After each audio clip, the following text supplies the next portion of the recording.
वृंदावन बिहारी लाल की जय। प्रहलाद नारद पराशर पुंडरीक व्यासाम्बरीश सुक सौनक भीष्मदाल्भ्याम रुक्मांगदार्जुन वसिष्ठ विभीषणादीन पुण्यानिमान परम भागवतान नमामि। बोलिए भक्त प्रवर प्रहलाद जी महाराज की जय हो। सभी बस्ती से, पूरे क्षेत्र से एक निवेदन के लिए ये वीडियो तैयार किया जा रहा है। बड़ा कंफ्यूज आपस में चल रहा है कि 2 तारीख की होली मनाएं या 3 तारीख की मनाएं। होली और दीपावली ऐसे महापर्व हैं जो तिथि से ही मनाने चाहिए, और इन तिथियों में उदिया तिथि का बड़ा महत्व माना गया है। हमने बहुत सारे आचार्यों से बात की है, विद्वानों से बात की हैं। कुछ लोग 2 तारीख में भी मना रहे हैं, पर हमारी सम्मति जो हम सियारोल गांव में सब ने मिलकर के, सभी ब्राह्मण जो पांडित कर्म जानते हैं, पांडित कर्म करते हैं, उन्होंने मिलकर के ऐसा आपस में सुनिश्चित किया है कि 3 तारीख को ही होलिका दहन होना चाहिए, क्योंकि 2 तारीख में शाम को पूर्णमासी प्रारंभ होगी। तो भद्रा है, उस दिन का कोई औचित्य नहीं है। 3 तारीख में उदिया तिथि भी हमें मिल रही है, पूर्णमासी भी पूरी मिल रही है। इसमें कहीं भी ऐसा, कहीं कोई ऐसा उल्लेख नहीं है कि होलिका दहन के समय पूर्णमासी होनी ही चाहिए। इतना उल्लेख तो है कि उदिया तिथि जिस तिथि में सूर्योदय होता है उसी तिथि को सर्वमान्य किया जाता है, और उसी तिथि में वो पर्व मनाया जाना चाहिए जिस पर्व के लिए यहाँ चर्चा चल रही है। दूसरी बात एक और है, हमारे यहाँ एक मेला लगता है जो देवालय मंदिर पे सैकड़ों वर्षों से जो लगता चला आया है, और 3 तारीख में 7:30 बजे तक सभी लोग अपनी पूजा को निवृत्त कर लें।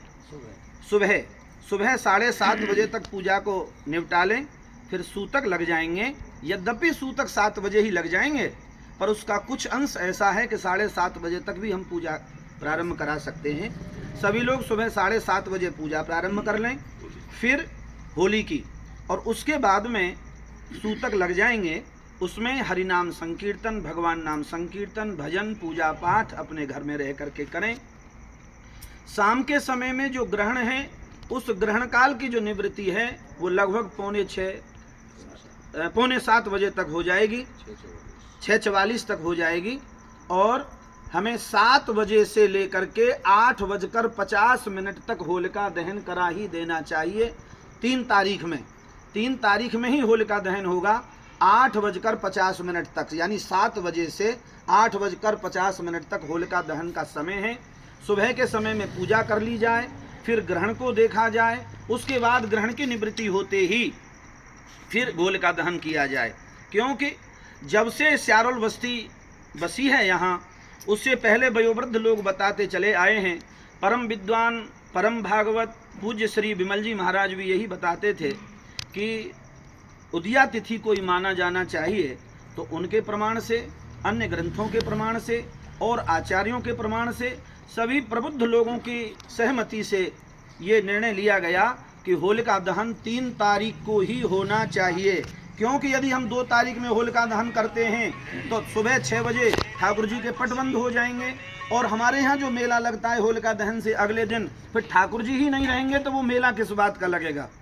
इसलिए 3 तारीख में होलिका दहन होगा, और 4 तारीख में धुंडली जिसे कहते हैं, धुंडेली जिसे कहते हैं, जो रंग की होली जो खेली जाएगी वो 4 तारीख में खेली जाएगी। सभी लोग, हमें पूर्ण विश्वास है कि हम सब लोगों ने मिलकर के, आचार्य श्री चमन जी भी हैं, आचार्य श्री पूज्य श्री बड़े भाई श्री मनवीर जी भी हैं, धीरज जी भी हैं, और पंडित श्री दिनेश चंद्र शास्त्री